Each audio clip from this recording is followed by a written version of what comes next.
Good afternoon. This is Bob Iacchino along with Mike Arnold from Path Trading Partners, and this is an afternoon Path Chat for May 30th, covering the FX markets. Some quick news. Well, there really wasn't much that happened today. We got some more stuff about Michael Flynn willing to turn over documents to one of the multiple investigations going on into Russian collusion. We have the pressure coming down now that President Trump is home. Sean Spicer had a press conference.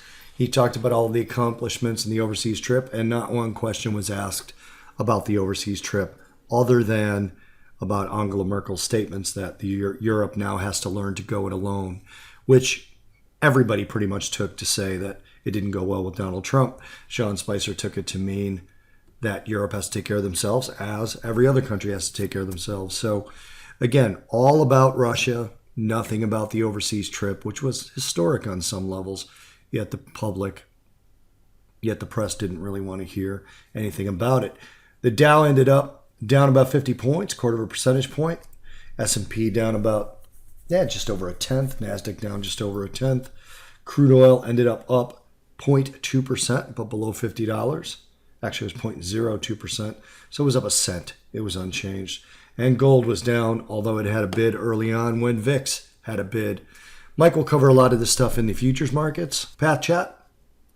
But until then, let me turn over to Mike to let you know what he's seeing on the FX charts. Mike, it's all yours. Very much, Bob. Euro US dollar outside day today, which means the range of today exceeded the range, both the high and the low of the previous day. Came down testing our 111.07. I think the lows were about 111.10. This was a GAN level rallying back up. Right now, 111.80, or another key level, 12.5% GAN level. On a continued rally, you're going to have first level resistance about 112 area. Then if that's broken, watch for 112.14 where we have our declining trend line and another GAN level. And if that's broken, 112.36 next key level. On a pullback, some key areas are going to be the 111.38 followed by the 111.10 to 7 area. And then if we drop back down, we have the rising rotation zone coming in at about 110.93. Over to the pound US dollar.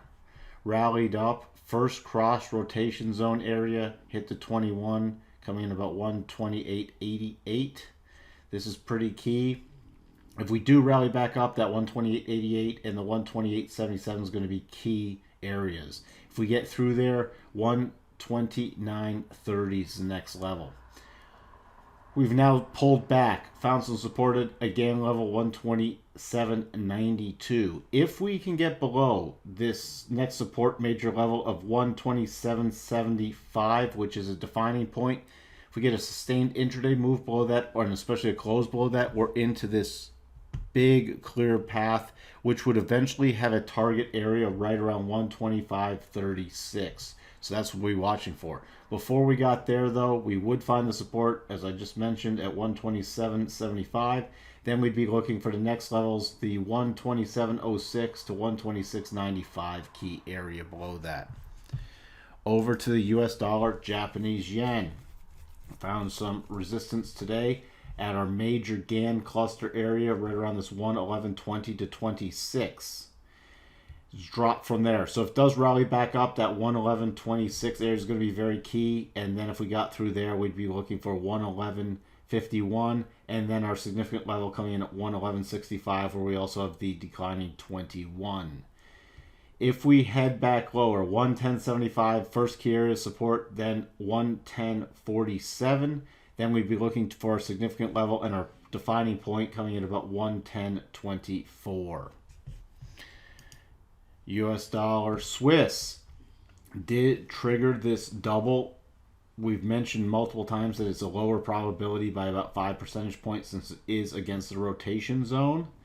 So far it is pulling back. This is not close to stopping it out yet. If it's going to reach its first target, it'd have to get up to 98.40. So rally back up. Watch for resistance coming in at 97.76.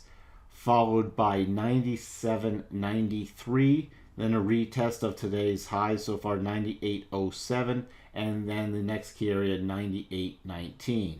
On a continued pullback, key support coming in at 97.29. Then we really don't have anything if that's broken down until we are looking at about the 97 area. Then if that's broken, the 96.94 is going to be key.